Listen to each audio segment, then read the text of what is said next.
नमस्कार, अपना प्रदेश उत्तर प्रदेश उत्तराखंड देख रहे हैं आप। मैं हूं आपके साथ पूजा मोहन पांडे। बुलेटिन की शुरुआत टोक्यो के साथ करेंगे क्योंकि प्रधानमंत्री टोक्यो में मौजूद हैं। क्या कुछ कह रहे हैं सुनिए। 50% नॉन फॉसिल फ्यूल से पूरा करने का संकल्प लिया है।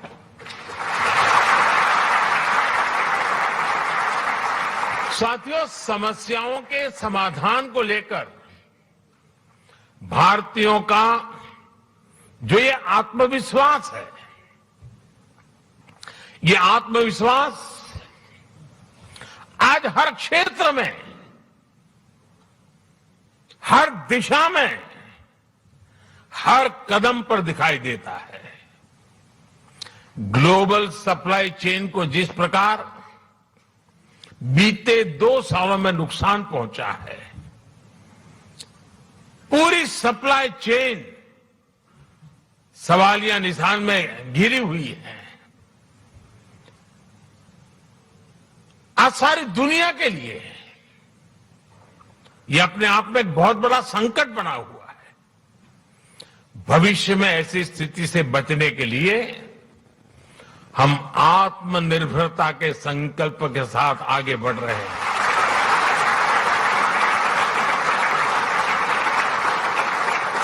और आत्मनिर्भरता का ये हमारा संकल्प सिर्फ भारत के लिए है ऐसा नहीं है।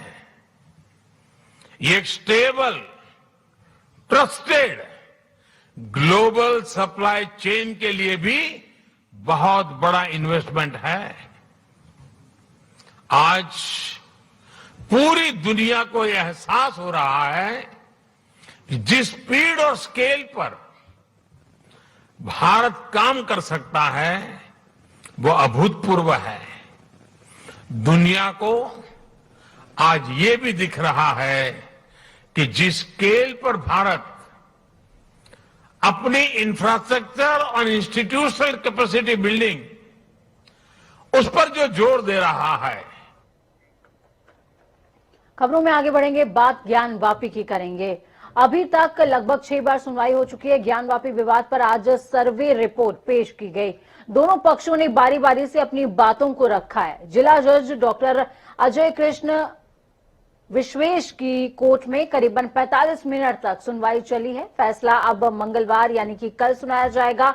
इस दौरान दोनों पक्षों के जो 19 वकील थे और 4 याचिकाकर्ता कोर्ट रूम में मौजूद रहे। सुप्रीम कोर्ट ने 3 दिन पहले इस पूरे मामले को सेशन कोर्ट से जिला अदालत में ट्रांसफर करने का आदेश दिया था। ज्ञानवापी से जुड़ी सर्वे रिपोर्ट शनिवार को ही अदालत को सौंप दी गई है और कोर्ट कमिश्नर रहे अजय मिश्रा को कोर्ट रूम जाने से रोक दिया गया है। बताया जा रहा है कि लिस्ट में नाम नहीं होने की वजह से उन्हें अंदर नहीं जाने दिया गया। जिला अदालत में सुनवाई को लेकर तगड़ी सुरक्षा व्यवस्था देखने को मिली, तो वहीं बाहर बड़ी तादाद में जवान भी तैनात रहे। सुनवाई के दौरान भीड़ ना हो, इसको लेकर के भी खास ख्याल रखा गया था। कि जो कोर्ट के रिकॉर्ड पे समय एडवोकेट कमीशन की रिपोर्ट है उसको भी 7/11 के समय साथ में पढ़ा जाए, क्योंकि ऑर्डर 26 रूल 10 के तहत अब वो कोर्ट के रिकॉर्ड का पार्ट बन चुका है। और क्योंकि धार्मिक स्वरूप कैसा है उस संपत्ति का, ये mix question of law and fact है, इसलिए उसको जब तक निर्धारित नहीं कर देते तब तक इनकी 7/11 निर्धारित नहीं हो सकती है, क्योंकि उनकी 7/11 का आधार है प्लेसेस ऑफ वर्शिप एक्ट से हमारा केस बार्ड है। तो प्लेसेस ऑफ वर्शिप एक्ट में जो रिलीजियस कैरेक्टर शब्द यूज है उसको डिसाइड करने के लिए कमीशन की रिपोर्ट डिसाइड करना बहुत जरूरी है। इसलिए हमने कोर्ट से ये आग्रह किया कि कमीशन की रिपोर्ट की वीडियोग्राफी, फोटोग्राफी हमें प्रोवाइड की जाए और उसके बाद अगर उनको उस पर कोई ऑब्जेक्शन है तो वो आपत्ति दाखिल करें और फिर 7/11 की एप्लीकेशन डिसाइड हो जाए। माननीय न्यायालय ने दोनों पक्षों को सुनने के बाद अपना ऑर्डर रिजर्व रखा है और इसमें आगे क्या प्रोसीजर अपनाया जाएगा ये माननीय न्यायालय कल उसमें अपना ऑर्डर पास करेगा। अगली सुनवाई की डेट क्या होगी ये भी कल पता चलेगा। जजमेंट कल कितने बजे होगा ये कोई नहीं बता सकता।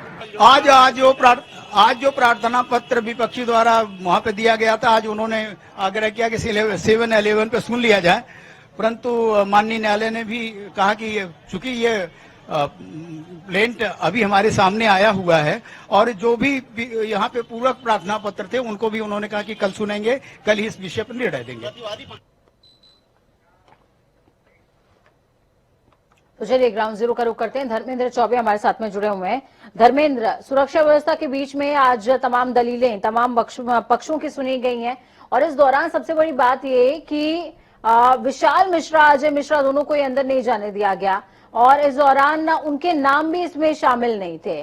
सबसे बड़ी बात ये, कल फैसला आएगा, कितनी बजे आएगा? जो हिंदू पक्ष के वकील हैं वो साफ तौर पर कह रहे हैं कि अभी नहीं कहा जा सकता कि फैसला कितनी बजे सुनाएगा कोर्ट, लेकिन सबसे बड़ी बात यह है कि पहले कुछ तथ्य हैं जिनका डिसाइड होना बेहद जरूरी है।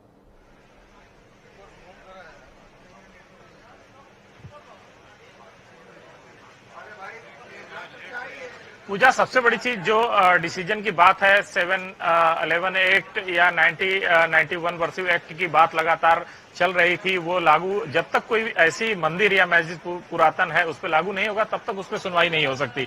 तो उसको लेके जिस तरीके से दलीलवादी पक्ष के अधिवक्ता ने की है, हमारे साथ जो मेन बॉडी अधिवक्ता हैं सुभाष नंदन चतुर्वेदी जी, हम इनसे जानते हैं कि 711 एक्ट और 1991 वर्सिव एक्ट पे किस तरीके की बहस हुई है, क्या मामला था पूरा? देखिए, रूल 11 पे सुनवाई के लिए सुप्रीम कोर्ट ने भी निर्देश दे दिया है कि इसको जो है प्रायोरिटी में सुना जाए, क्योंकि ये उनका कहना है कि 711 विस्तार से बताएं हमारे तरफ से। ये पोषणीयता पे जो सुनवाई होनी, इनका कहना था कि 1991 प्लेसेस ऑफ वर्शिप एक्ट जो है, विशेष धर्म स्थल अधिनियम जो है, उसका ये उल्लंघन है। ये जो दावा आपने किया है उसके बाद जो कमीशन की कार्रवाई हुई है, ये इसका उल्लंघन है। इसलिए उन्होंने 711 रूल के तहत वहां जो सुप्रीम कोर्ट में इन्होंने यहाँ भी हम लोगों को ऑब्जेक्शन लगाया था, जिसको जो है आपके माननीय हाई कोर्ट ने खारिज भी कर दिया था। इन सब चीजों पे आज बहस होनी थी, लेकिन हम लोगों ने भाई रखा, अपनी पक्ष को रखा कि बड़ी बहस सर किस मुद्दे पे आज बहस किसी मुद्दे पे नहीं, उन्होंने अपना पक्ष रखा कि 7 रूल 11 पे सुनवाई केवल किया जाए, इसको प्रायोरिटी में रख के पहले इसी पे हम लोगों ने कहा कि नहीं जो है ये इंटरकनेक्ट करिए, जो ये साक्ष्य आ गए हैं सारे वीडियो रिकॉर्डिंग हम लोगों को पहले उपलब्ध कराइए, इनको साथ जोड़ते हुए सारे पक्षों पे सुनवाई हो, ताकि उसका स्वरूप भी जो है नेचर भी तय हो जाए कि ये मंदिर है कि मस्जिद है, तब जो है ये पोषणीय है, मेंटेनेबल है कि नहीं। 1937 के वर्सिव एक्ट से जोड़ा गया 1991 को। 1937 का जो है वो क्या है जिसमें दर्शाया गया कि मंदिर मस्जिद नहीं था, मंदिर था? 1937 में भी दीन मोहम्मद के नाम से एक मुकदमा चला था, जिसमें कहा गया, उस कोर्ट ने फैसला दिया था कि ये मंदिर तोड़कर ये मस्जिद बनाई गई है और ये वक्फ बोर्ड की संपत्ति नहीं है वक्फ की, ये भी उसने डिसीजन दिया था। फिर भी अब ये लड़ते जा रहे हैं, जबकि सारे साक्ष्य हमारे अपने हैं, मंदिर के ही सारे साक्ष्य भरे पड़े हैं। पूजा, आप देख रही थी, इनका कहना है कि जो वर्सिव एक्ट की बात कर रहे हैं, जो सुन रहे हैं, सुनवाई कर रहे हैं, मेरे ख्याल में तमाम दर्शकों को भी ये तमाम चीजें समझ में आ गई होंगे कि पहले जो ये स्थल है इसकी प्रकृति को डिसाइड करना है कि इसकी प्रकृति एक्चुअली है क्या, ये मस्जिद है या फिर मंदिर है। जो साक्ष्य हैं उनको भी इसके साथ में अटैच किया जाए। ये जो मांग है, ये मांग हिंदू पक्ष के वकीलों की है और फिर उसके बाद 1991 यानी कि वर्शिप एक्ट के तहत सुनवाई हो, ये मांग की जा रही। बहुत शुक्रिया धर्मेंद्र हमारे साथ जुड़ने के लिए, अहम जानकारी साझा करने के लिए।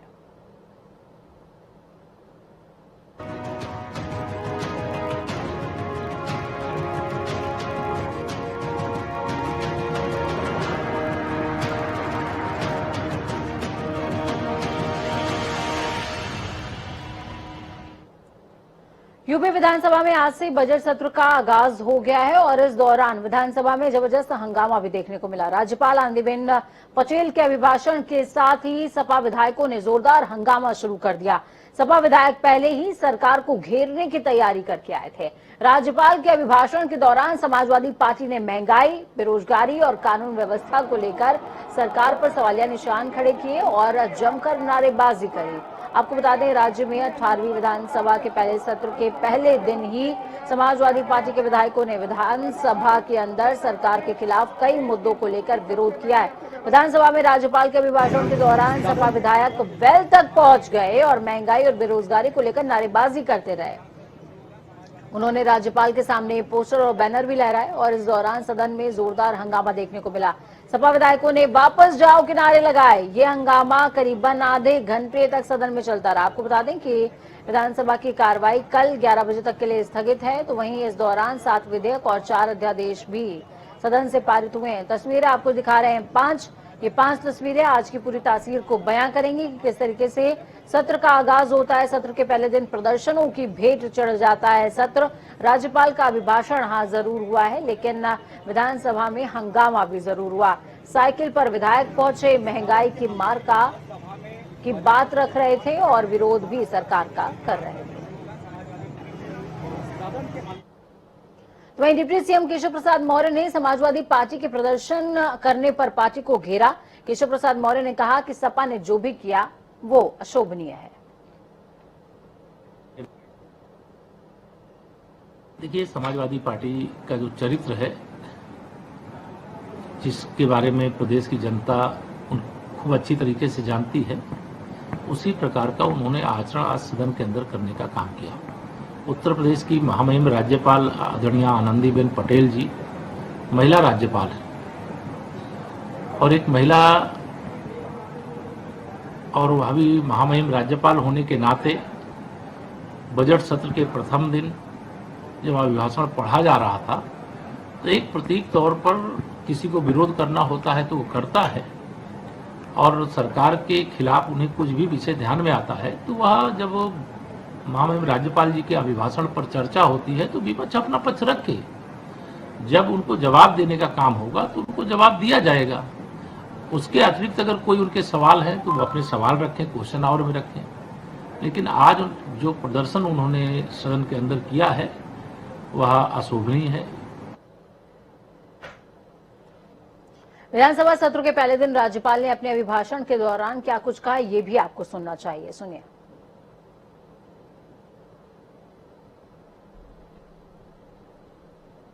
माघ मेला, गोरखपुर महोत्सव इत्यादि के आयोजन एवं बृहद स्तर पर प्रचार प्रसार के फलस्वरूप विदेशी एवं घरेलू प्रभा के आवागमन में निरंतर वृद्धि हो रही है।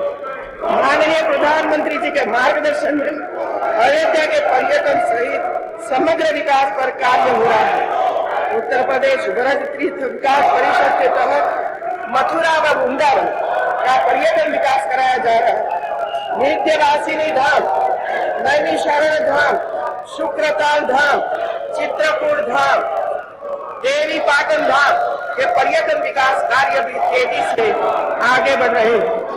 महर्षि वाल्मीकि से जुड़े नालापुर, गोस्वामी तुलसीदास से संबंधी राजापुर, निषाद राज गुहिज से संबंधी सुदेश्वर स्थलों को भी विकसित किया जा रहा है। तो चलिए खबरों में आगे बढ़ेंगे, बात उत्तराखंड की करेंगे। मौसम विभाग की भविष्यवाणी के बाद केदारनाथ धाम सहित संपूर्ण रुद्रप्रयाग जनपद में सुबह से बारिश जारी है। जहां केदारनाथ धाम में बारिश के बीच तीर्थयात्री भगवान भोलेनाथ के दर्शनों का इंतजार कर रहे हैं, तो वहीं जिला प्रशासन ने रुद्रप्रयाग से गौरीकुंड तक यात्रियों को रोक दिया है और गौरीकुंड में यात्रा पर ब्रेक लग गया है। ऐसे में तीर्थयात्री जगह जगह फंसे हुए हैं और मौसम साफ होने के बाद ही तीर्थयात्रियों को केदारनाथ धाम के लिए भेजा जाएगा। आपको बता दें कि मौसम विभाग ने 2 दिनों तक भारी बारिश का अलर्ट जारी किया है और मौसम विभाग की भविष्यवाणी के बाद केदारनाथ धाम सहित संपूर्ण रुद्रप्रयाग जनपद में बारिश हो रही है। केदारनाथ धाम में बारिश के बाद ठंड भी बढ़ गई है। ये तस्वीर आपको दिखा रहे हैं। आपको बता दें कि दोपहर के बाद मौसम विभाग की चेतावनी 24 तारीख तक येलो अलर्ट पर रखा गया है, जिसमें कि केदारनाथ धाम में अत्यधिक वर्षा होने के कारण केदारनाथ धाम में अभी यात्रा जो संचालन है वो बंद कर रखा है, जिसमें कि अभी केदारनाथ में 3200 लोग वहां पर यात्री हैं और गौरीकुंड में भी 3200 ही हैं और सोनप्रयाग में 1500 लोग रुके हुए हैं। जैसे ही बारिश कम हो जाती है या मौसम साफ इजाजत देता है तो फिर आवाजाही शुरू कर दी जाएगी। चलिए इस खबर पर ज्यादा जानकारी के लिए अजीत काम्बोज हमारे साथ में जुड़ गए। अजीत, कल भी मैंने ये सवाल आपसे पूछा था और आज फिर ये सवाल दोबारा पूछ रही हूँ, क्योंकि प्रकृति जो है वो अपना जो परिवर्तन है, हम प्रकृति के परिवर्तन को नहीं रोक सकते लेकिन व्यवस्थाओं को सुदृढ़ जरूर कर सकते हैं। अमूमन ये देखने को मिलता है कि रुद्रप्रयाग वो पॉइंट है जहां से दोपहर के बाद मौसम चेंज हो जाता है और यात्रियों को परेशानी आती ही आती है। आज भी ऐसा ही हुआ, बारिश हुई है और यात्रा बाधित हो गई है। यात्री जहां तहां परेशान हो रहे हैं। सरकार की तरफ से कोई व्यवस्था यात्रियों के लिए की गई है क्या? बिल्कुल पूजा, अगर उत्तराखंड की भौगोलिक परिस्थितियों की बात की जाए तो आपने बिल्कुल ठीक कहा। रुद्रप्रयाग से आगे अगर हम बढ़ते हैं तो वहां पर दोपहर 2 बजे के बाद रोजाना मौसम बदलता है। बारिश की बात की जाए तो आज की अगर बात की जाए तो केदारनाथ और बद्रीनाथ की जो ऊंची चोटियां हैं वहां पर बर्फबारी भी कल से लगातार हो रही है। तो ऐसे में साफ है कि उत्तराखंड सरकार व्यवस्थाएं बनाने के दावे जरूर कर रही है, बातें कई कही जा रही हैं, लेकिन वो धरातल पर कितना उतर रही है ये भी सबके सामने है। यमुनोत्री मार्ग लगातार बाधित हो रहा है, केदारनाथ मार्ग बाधित होने के बाद कई घंटों के बाद खुला। तो इस तरह की व्यवस्थाएं सभी जगह हो रही है और इसको लेकर सरकार को गंभीर होना पड़ेगा। यात्रियों की अगर संख्या की बात की जाए तो बीते रोज 8,50,000 से ज्यादा यात्री अब तक दर्शन के लिए यहाँ पर पहुंच चुके हैं। तो साफ है कि कितनी बड़ी संख्या में यात्री यहाँ पर पहुंच रहे हैं और उनको व्यवस्थित तरीके से चारों धामों तक पहुंचाना एक सरकार के लिए कड़ी चुनौती बना हुआ है। सरकार दावे कई कर रही है कि हमने शटल सेवाएं चलाई हैं, अगर कहीं पर यात्रा मार्ग बाधित होता है या कहीं पर अगर स्टे करना पड़ रहा है तो उनके लिए समुचित व्यवस्था है, खान पान के इंतजाम वहां पर किए गए हैं। लेकिन जिस तरह की बानगी यात्रियों के मुंह से सुनने को मिल रही है, कई तरह की दिक्कतें उनको फेस करनी पड़ रही है। हरिद्वार ऋषिकेश से जहां से यात्रा का शुभारंभ होता है वहीं पर पंजीकरण को लेकर कई तरह की दिक्कतें उनके सामने आ रही है। हालांकि गढ़वाल आयुक्त सुशील कुमार का साफ तौर पर कहना है कि ऑनलाइन और ऑफलाइन दोनों ही माध्यम से यहाँ पर पंजीकरणों की व्यवस्था की गई है। अलग से नए काउंटर्स भी यहाँ पर खोले गए हैं, लेकिन उसके बाद भी दिक्कतें कई तरह की यहाँ पर हो रही हैं। हालांकि जब यात्रा यहाँ से शुरू हो रही है और रुद्रप्रयाग से आगे जब केदारनाथ और बद्रीनाथ के अलग अलग मार्ग यहाँ पर बनते हैं तो वहां पर भी कई तरह के स्लाइडिंग जोन निकलकर सामने आए हैं जो बरसात के चलते लगातार दिक्कतें पैदा कर रहे हैं। और जिस तरह से मौसम विभाग ने अलर्ट जारी किया है, 23 और 24 तारीख का यहाँ पर ऑरेंज अलर्ट जारी किया गया है उत्तराखंड प्रदेश के पहाड़ी इलाकों के लिए, तो कहीं ना कहीं दिक्कतें और भी ज्यादा बढ़ सकती हैं। बहुत शुक्रिया अजीत हमारे साथ जुड़ने के लिए, अहम जानकारी साझा करने के लिए। तो तमाम जनता के लिए भी हो सकता है कि ये जानकारी बेहद जरूरी हो और हम आपसे भी ये अपील कर रहे हैं कि अगर आप जा रहे हैं तो मौसम की जानकारी जरूर ले लीजिए। और साथ में सरकार से भी जनता टीवी की ये अपील है कि यात्रियों के लिए समुचित व्यवस्था हो ताकि देवभूमि का मान सम्मान बना रहे। रुद्रप्रयाग में केदारनाथ यात्रा का अहम पड़ाव सीतापुर है, लेकिन सीतापुर पार्किंग में कई दिनों से गंदगी का ढेर लगा हुआ है और इसके पास ही यात्री अपनी रात गुजारने के साथ ही खाने को मजबूर हैं। आपको बता दें कि केदारनाथ यात्रा के सफल संचालन का दावा धरातल पर उतरता दिखाई नहीं दे रहा है। केदारनाथ आने वाले तीर्थयात्री भी इस वक्त व्यवस्था से खुश नहीं हैं और उनमें भारी आक्रोश है। तो वहीं जिला पंचायत अध्यक्ष अमरदेई शाह ने बताया कि केदारनाथ आपदा से पहले सफाई व्यवस्था का जिम्मा जिला पंचायत के पास था और यात्रा पड़ावों में फैली गंदगी को हर दिन साफ किया जाता था, मगर आपदा के बाद से पूरी व्यवस्थाएं जिला पंचायत से हटकर जिला प्रशासन को सौंप दी गई। ऐसे में अव्यवस्थाएं फैल रही हैं। उन्होंने कहा कि केदारनाथ यात्रा में भारी तादाद में तीर्थयात्री पहुंच रहे हैं और उन्हें जगह जगह मुसीबतों का सामना करना पड़ रहा है। 2013 की जो आपदा आई थी, उस आपदा के बाद इसी सफाई व्यवस्था की वजह से जो हमारे अधिकार थे वो हमसे छीन लिए गए, क्योंकि वो सफाई व्यवस्था थी जो ये हमारा पूरे जनपद का यात्रा का हमारा जिला पंचायत में जो हमारे अधिकार थे वो हमसे समाप्त किए गए। उसमें मेरा कहना ये है कि जब उस समय सफाई पे इतना बड़ा कदम उठा तो उसके बावजूद भी आज वहाँ पे सफाई नहीं हो पा रही है, तो मैं इन चीजों से बहुत असंतुष्ट हूँ। तो सफाई वो व्यवस्था जिस पर स्वास्थ्य भी निर्भर करता है, जिस पर पर्यटन भी निर्भर करता है और जिस पर किसी भी प्रदेश का मान सम्मान भी निर्भर करता है। जनता टीवी बार बार देवभूमि के सरकार, प्रशासन, तमाम लोगों से अपील कर रहा है कि चार धाम यात्रा प्रदेश का गौरव है, देश का मान है। इसकी रक्षा करना, इस मान की रक्षा करना बहुत बड़ा दायित्व है सरकार का और उसमें आगे आइए। और पर्यटक जो पहुंच रहे हैं उनको असुविधा नहीं होनी चाहिए। सबसे बड़ी बात यह कि किसी राज्य में पर्यटक पहुंचे और अच्छा संदेश लेकर के जाएं। बहुत छोटे से ब्रेक के उस पार खबरों का सफर लगातार जारी है। बने रहिए जनता टीवी के साथ, क्योंकि हमें आपकी ताकत, अपना और अपनों का ख्याल रखें। नमस्कार।